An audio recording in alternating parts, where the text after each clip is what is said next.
Thomas Esson has a question, and it's about the fact that you worked with one of my all-time great heroes, David Attenborough, for years. Yeah. Thomas Esson says, having worked with DA at the BBC shortly before MythBusters, that's what everyone calls David Attenborough. They say DA, right? That's what that's the know. Having worked with him at the BBC, was there an inside joke element to the recurring wild Hyneman in its natural environment bits? And if you could have arranged for him to guest narrate one episode, which myth would have been appropriate? We asked him a couple of times. That's a good question. We did. You wanted to interview him. I did. As him. Yes. He politely turned that down. Yeah. But no, I think your impersonations of him were not something to do with me. I think that was part of your repartee. Yeah, that's I grew up on David Attenborough. Yeah. It was like the earliest nature programming, along with the voice of George Page, who was the narrator for all those PBS documentaries. Yeah. Those two voices were like my reality television childhood. And so, yeah, just narrating. I mean, Jamie is, no matter what you feel about him, 100% one of God's own prototypes.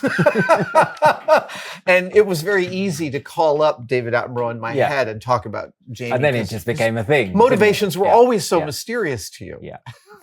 As for guest narrator, oh my God, that's a good question. He obviously Attenborough couldn't do what Rob Lee did. No, Rob Lee did a great job, but his job was to guide the audience through the story. Right. Whereas Attenborough observes creatures in their natural environment. So I would have done Cabin Fever. Oh, because that was where you two were kind of being animals. Yeah. And it's a weird, I mean, Cabin Fever is a weird story. It is a weird story. We were only out there for like 30 hours or something like that. Yeah. It was still awful. It was awful. But I remember it was the classic thing where Jamie would often not be hugely enamored with some of the stories that we were doing. Right. That's an understatement. Yeah. And that is a really good example. He's like, this is completely pointless. I don't want to do this. This is only filler. Why are we doing it? And yet, when we put him in the room, he was gold. Delivered all this stuff, which wasn't him doing it for camera, because he would not do that.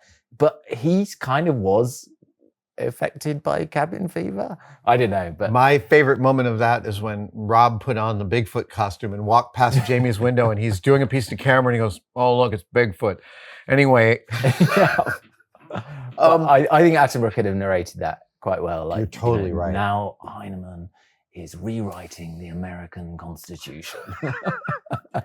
That would be thrilling. Well, we actually had a fracas about a narrator. So early internet denizens may remember some viral videos about Honey Badger Don't Give a Shit. And it was this really lovely narrator narrating nature documentaries as he remembered his mom talking when he was young. And they were very funny, very irreverent. And we managed to reach out to him because we were fans. And he narrated a short segment for us, which we thought would be solid gold at San Diego Comic-Con. And I learned an important lesson this day, because I got up and I said, hey guys, before we get started, I have something really special to share with you, because we've been experimenting with a new narrator on the show. And I was about to go, and it's the guy, Honey Badger guy. But I said, new narrator. And the audience went, roar. They were so, I didn't realize what it was to make a joke to fans. They heard Rob Lee's getting fired. They didn't hear, maybe something funny is about to happen. They heard the narrator we love is going away, and they're not happy about it. And I never got the audience back during that hour-long appearance at Comic-Con. Yeah, I remember that. I do remember. And you having to try and say, no, wait, it's okay. Just roll tape. That's the worst part, is because we were all so excited about that tape. And then we rolled it and it was crickets. The audience was all like, I'm not going to smile at this. Yeah. So tough crowd. It was a tough crowd. Well, but it's not a tough crowd. I realized that day, you have to empathize with what the fan's frame is going to be. And that emotional response is real. Mm-hmm. And you have to, only experience gets you to realize that, right? Thank you so much for supporting us by watching this channel. You can support us at an even deeper level by heading over to tested-store.com and picking up one of our tested embroidered baseball caps. We got your normal baseball cap, we got your Flex Fits, and we got Flex Fit truckers. And we are just starting to play around with lots of new designs, so check back regularly. Thanks.